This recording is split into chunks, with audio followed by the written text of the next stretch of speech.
Now, stay tuned for X-1 on NBC.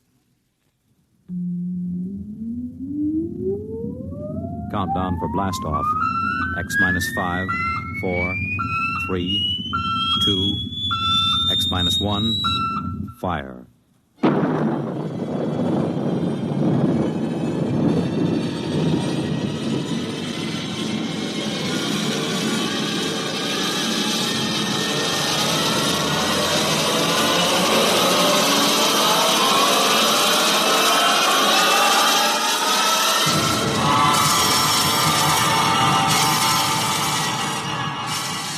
From the far horizons of the unknown come transcribed tales of new dimensions in time and space.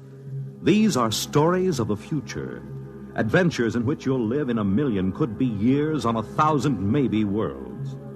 The National Broadcasting Company, in cooperation with Galaxy Science Fiction Magazine, presents X minus one.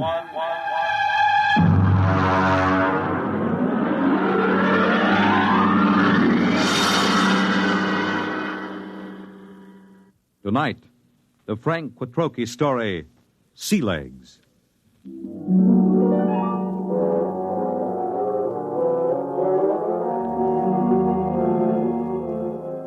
I stood in line at the Grav 1 desk with the old notch service record and tapes in my hand and waited for the board processing clerk to speak. The clerk seemed utterly indifferent to the excitement of the men in the line. I wondered how long he'd been out here on this godforsaken Zone 5 planet. Next. Name?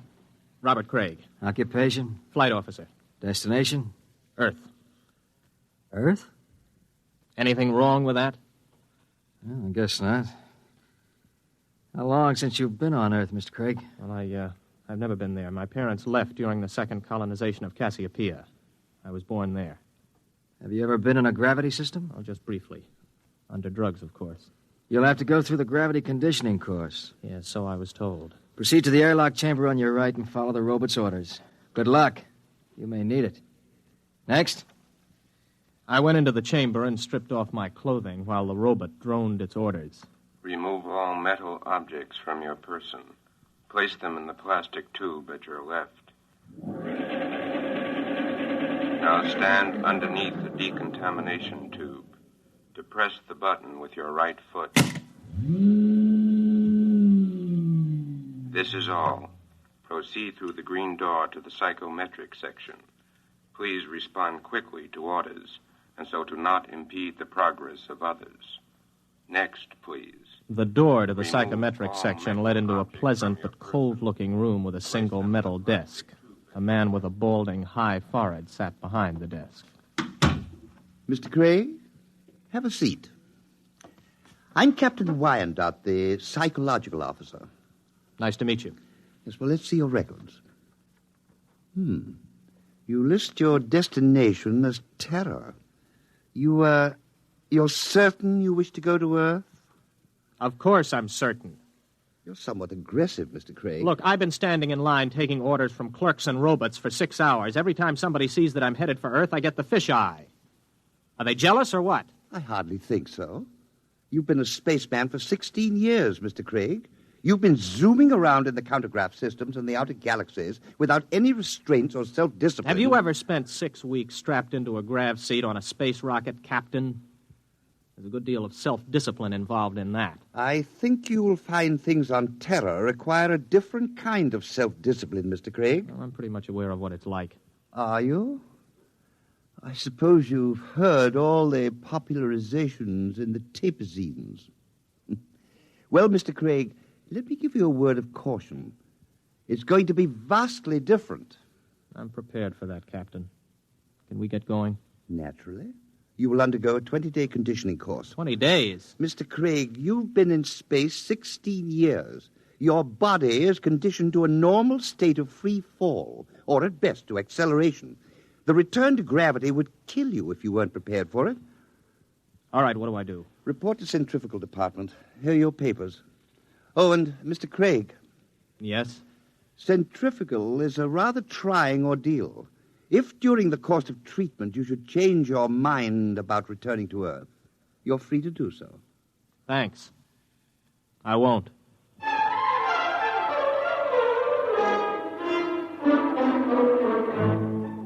I'd heard about centrifugal, but you can never really know about these things until you experience them. 4 times a day, we were whirled around until it seemed as if our insides were too big for our bodies. On the 12th day, it got to be too much for me.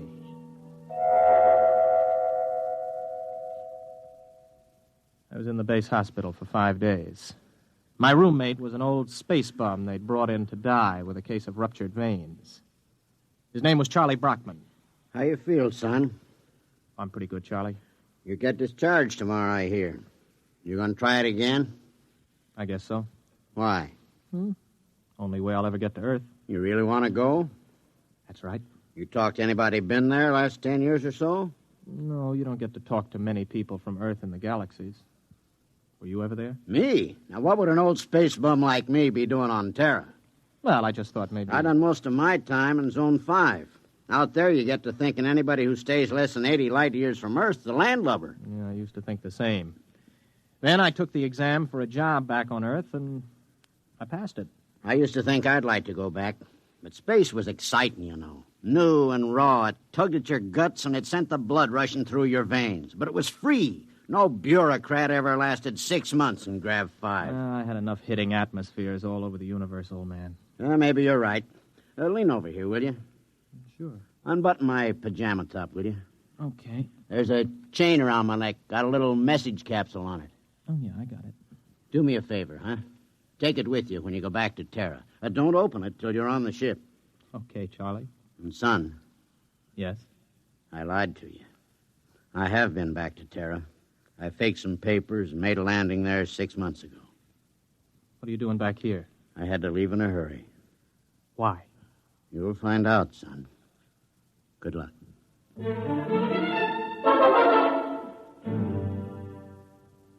Charlie died the next day. A few hours later, I was visited by Captain Wyandotte, the psych officer. How are you feeling, Craig? Okay. You still want to go back to Earth? Yes? You're completely sure you want to live out your life there, to give up space service for it? Look, we've gone through this, Captain.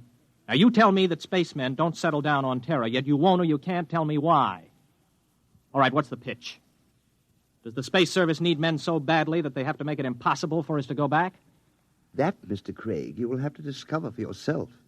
You have my authorization to complete your conditioning and return to Earth as a private citizen. I wish you luck. You'll need all you can get.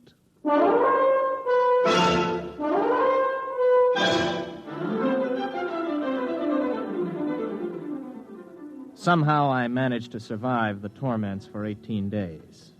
I was ready to return to Earth. A month later, I descended from a huge intergalactic jet at Los Angeles Spaceport. I was dead tired from the trip. I checked in at the nearest inexpensive hotel. This is your room, sir. Just put the bags down, will you? I'll unpack myself. Yes, sir. Just back from outer space, sir? Yeah, that's right. How could you tell? Sea legs. Sea legs? Well, the way you walk. You can tell when somebody's been in the low-grav systems. Oh, well, here. Oh, thanks, Mr. Craig. For another 5 units, I'll tell you where it is. Where what is? You know, the mic. Mike? Okay, make it 3 units. I won't hold you up. You mean a microphone? Yeah, that's right. They wanted to put screens in, but the boss convinced him there ain't any Freedomites ever stay here. Freedomites? Not so loud. You want to get controlled? No. Here's the money. Where is it? It's in the bed illuminator. You can short it with a razor blade. Thanks. You, want any sensation tapes? What are they? You know, mental image. Oh, boy, you've been away from Terra a long time. Wait a minute, before you go, son. Yeah? Where's the minerals building? I have to report there for a job interview. Oh, that's in the government cluster. 5th level at X and 2nd. Thanks. I'll want breakfast about 8 o'clock. Well, I'll need your ISS units. My what? Your ration units. I don't have any ration units. You have your ident card? Look, I just got here an hour ago. Oh. Well, you better go see the Civil Control Board tomorrow. If you want to eat, that is. All right, where do I find the control board? Government cluster. But don't worry. If you don't find them, they'll find you.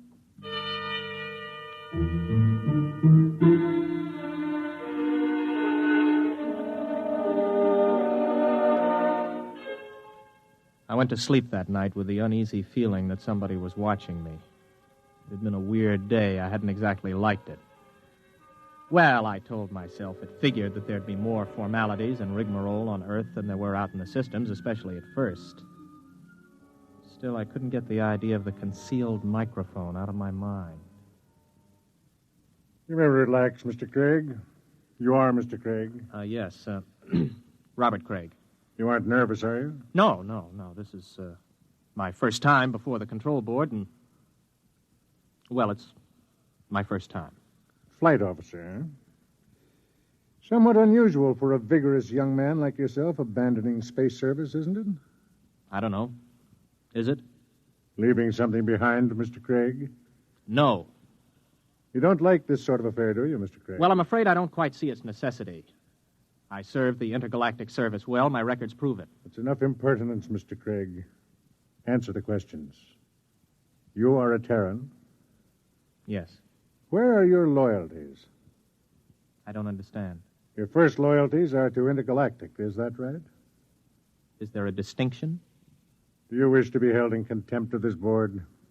Of course not. And you will confine your responses to simple yes answers. Now, Mr. Craig, we shall begin again. Please try to show restraint of emotion. You are here to petition for an identity card of provisional code 2 type. You maintain that you've never been on Terra before. Indeed, you state that you've never had a political affiliation. Yes.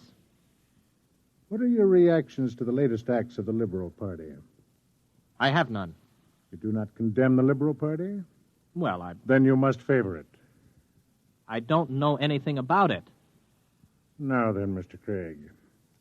The import service report shows that you passed your test aboard your ship. You were unable to accomplish this through night study. Yes. Yet you maintain in your application that you had considered the space service a career. I changed my mind. Oh, you changed your mind. I see. I see, too, that you have petitioned the board for a private means of conveyance. Why do you wish to own your own transportation vehicle? To make it easier to get around, I report to my job and... What job? I passed the exam for the import service. I report today. Where are you living, Mr. Craig? At the Star Hotel. Very well. You'll wait outside in the waiting room until you're called again. I waited about 2 hours in the porcelainized waiting room of the Civil Control Board. Then I was called over to the clerk's desk at a small window. He stamped some cards for me. Craig, Here. here's your stuff. Class 1 provisional ident card. Sign it and fingerprint it. Don't lose it. If you do, you'll be picked up by the control agents. I petitioned for a Class 2 card. You'll get a Class 1. This entitles you to maintain an apartment in the lower level of the Beverly Project. Here's your clothing ration. You'll have to turn in that leather flight jacket. What? No, wait a minute. I had this made on Chuan. Listen, I can remove the insignia. That is not the point. Your clothing ration is defined by law. There are no exceptions. This is your food ration. What's all this medical stuff on the card? You are rationed fairly in accordance with your particular metabolism. Oh, you're kidding. I do not kid, Mr. Craig. Well, what about a car? I asked to be allowed to buy a car. Let's see. Your petition to be permitted to purchase a private means of transportation is hereby denied.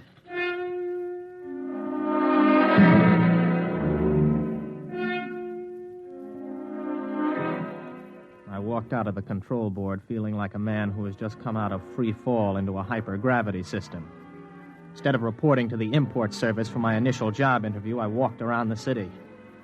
I don't know how long I walked, maybe an hour, maybe 2. After a while, I came to the outskirts of old Los Angeles. There was a big fence around it and the usual signs. Radioactivity. Beware. It was just a pile of rubble and twisted girders. I looked at it for a while and then turned around and headed for the intergalactic freight office. So you figure you made a mistake. Yeah, that's right. You don't hear much about terror out there. And you want me to sign you back into Intergalactic? Yes. You got any character references? No, not here on Earth, but I can post a good-sized bond if they'll release my ISS units. What's your rating? I can handle anything up to 15 G's acceleration on my old license. You got a Tehran contract with import service, you said? I haven't started work yet. Look, kid. Mr. Craig, is it? How long you been on Earth? 2 days. So you're a spaceman. Flight officer, ex-flight officer. You know how to navigate through 4-star zones and the asteroid belt thrown in. You got a license for 15 G's, could get 5 more with a check flight. You got enough brains to pass the import senior routers exam. But you ain't got enough sense to come in out of the rain. We get guys like you every day. You're hot, you're big, you're raring to go. But you ain't gone nowhere. I'm listening. I don't know how you got here, Craig. Maybe you did quit honorable, or maybe you went and burned up a colony someplace. That would be in my records. The point is, it don't make any difference. Nobody leaves Terra without a permit. Nobody gets a permit to go back to space once he hits this old apple. Why not? They afraid somebody will tell what it's like? Oh, son, you got things to learn. One is you don't go shooting off your mouth. Another is Terra's changed a lot since the radioactive wars. We're going places, doing things. Big places, big things. You've got to fit into that, kid. Move with it. Stick around. You still got your sea legs. You're gonna like it here. You can make a quick dollar and spend it quick, too. But you'd better smarten up, or you'll finish scrubbing radioactive dust off girders. That's the story, huh? The whole story? That's it. Everything runs by a system. And, son, you can't buck the system. Yeah.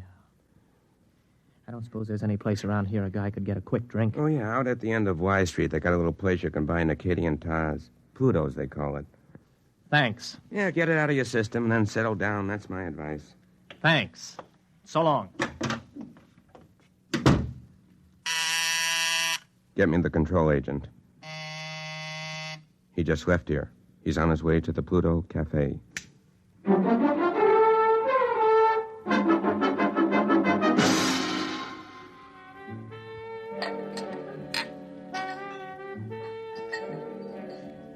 Hey, waiter, bring me another drink for the young lady. Now then, where were we? Well, I don't know. In fact, I still don't know why you're buying me free drinks. I told you I want somebody to talk to. You a purist? Or maybe you don't like the brand of sensation tapes they're peddling these days. You know, you don't have a bad face, really, underneath the makeup.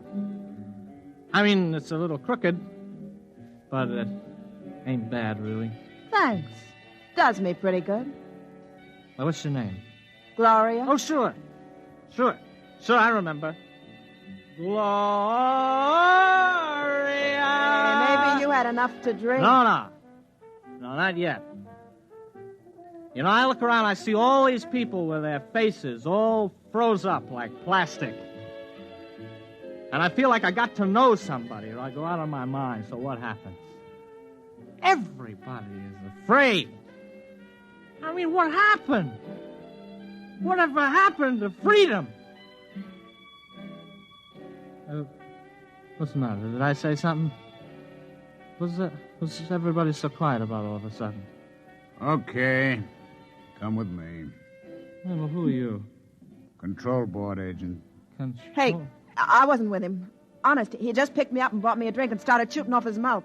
I wasn't with him. Let's go, Mac. Wait a minute, what for? You'll find that out. Come on. On your feet. Okay, come on, keep your hands off. I'll go with you. Everybody else, just mind your own business. You, girlie. Yeah? Let's see your ident card. Here. You live at this address? Yeah? Alone? With my sister. Maybe some nights you could go to a movie or something. We could spend some time getting acquainted. Yeah. Yeah, sometime. Good, I'll call you. Hey, I need my dent card back. I can't get rations without it. I'll keep it. Bring it back myself. Wants to give the girl her card. No! Well, maybe you mind your own business. Let's go. You walk just a little in front of me.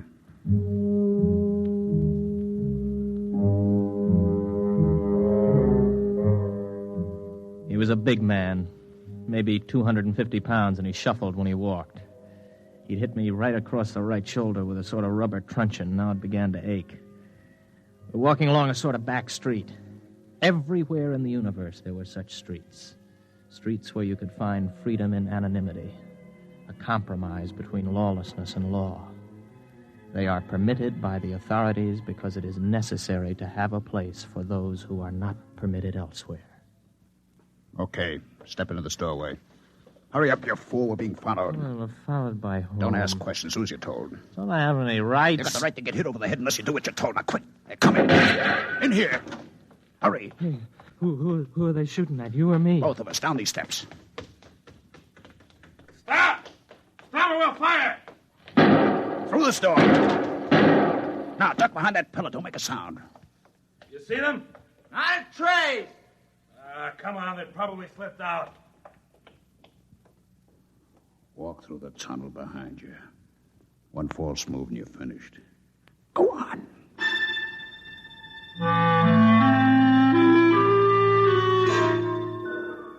From the direction of the tunnel, I guessed it was part of an old sewage system that led toward the ruined city. I don't know how long we walked, maybe an hour. Finally, we came to a small wooden door. Stop here. Okay, let's have it. What? Have what? The tube. I don't know what you mean. Our detectives picked it up on you the minute you got off the plane. You're carrying a radioactive message tube with a periodic emission signal. I'll need to have it before we can go any further. You mean the tube that old Charlie gave me? Old Charlie? Yes, Charlie Brockman. The old spaceman who was in the hospital with me. Where is it? I think it's in my pocket. I never even bothered to open it. Do it now. Let me see. Oh, yeah, here it is. Open it. It's empty. That's right. The message is in the tube itself. We identify our people by the radioactive pattern. Our people? You'll see. Come in. Make it fast. This the one? This is the one. Has he been drugged? He's had PON. A massive dose at the Pluto. Good. Mr. Craig, my name's Cocteau. This is Mr. Brannigan. You're probably quite bewildered about all this. Let me clarify the situation. You're now in the headquarters of the Freedomites, underneath the radioactive part of old Los Angeles. Mr. Brannigan is not a control agent. He's one of our men. We've been watching you ever since we detected the message tube as your ship was approaching Earth. Now, wait a minute. You guys are Freedomites? That's right. You're pretty illegal, aren't you? Let's say our lives aren't worth a snap of your fingers if we're caught. All right, who are you? Where are you from? Most of us are from the same place you're from, outer space. Many of us had the same history you have. We shipped into Earth and became disillusioned and went to the intergalactic freight office to apply for a job. The man at the office, the man who made the speech about coming in out of the rain, is one of our agents. Aren't you taking a chance telling me all this? Not at all. At the Pluto, you were given a massive dose of PON. You won't remember anything that happened to you after the drug hits you in an hour or so. It works like a shock. Everything will be repressed into the unconscious. Oh, I see. Very neat. It will exist in your unconscious, however. Somewhere, because you're the kind of man you are, because living in space has taught you the blessing of feeling free, you'll be able to draw upon your unconscious knowledge when you need to. And when will that be, Mr. Cocteau? That depends on whether you decide to join us or not. Join you in what? I haven't the faintest idea of what you're trying to do. For all I know, you're a bunch of traitors. You know, I've heard this comes the revolution stuff before. My friend, you're woefully ignorant of our aims, as is to be expected. We anticipate no revolution. We print no leaflets, publish no newspaper, and we have no world plan for conquest. The kind of totalitarian mind which subscribes to tight economic systems like the ancient Marxism of the communists is abhorrent to us. We're interested in only one thing, the preservation of the idea of freedom. Our fear is that men will forget what it's like to feel free. Well, how do you expect to accomplish this? Our concepts are being kept alive in only one place in the universe today. Outer space? Exactly. On the frontiers of the universe, where freedom is a condition of life and growth. Suppose I join you. How can I help? You're an experienced pilot. We have enough connections to do some plastic surgery on your face and get you a position piloting a spaceship again. You'll remember nothing of your mission, but you will remember that you have been back to Earth, what it was like. You'll be able, carefully, of course, to tell people, to help keep the idea of freedom alive. Think it over carefully. You have 20 minutes before the drug takes effect. I don't need 20 minutes. I'll do it. Good. In exactly 48 hours, you'll wake up in your hotel bed with a new face, the identity card of a man named Harold Janus. You'll not remember how you got them or why, but you'll know what to do with his identity. He is, or was, master navigator on the Earth-Mars run. Good luck, Mr. Craig.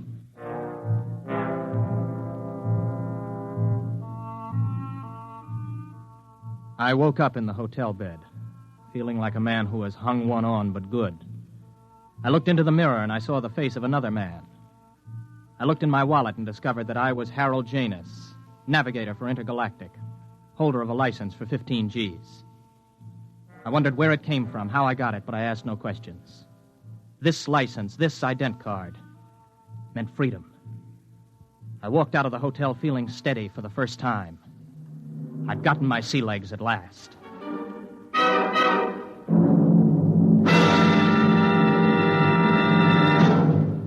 You have just heard X-1, presented by the National Broadcasting Company in cooperation with Galaxy Science Fiction Magazine, which this month features The Venus Trap by Evelyn E. Smith. One thing man never planned to take along into space with him was the eternal triangle, especially a true blue triangle like this one. Galaxy Magazine, on your newsstand today. Tonight, by transcription, X-1 has brought you Sea Legs, a story from the pages of Galaxy, written by Frank Petrocchi and adapted for radio by George Lefferts.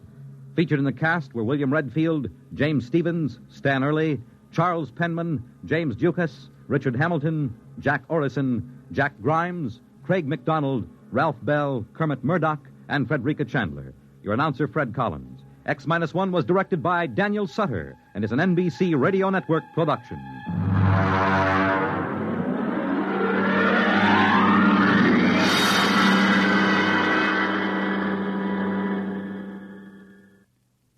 Hear Politics and Primaries, Dateline, Ohio, and Indiana, tonight on NBC Radio.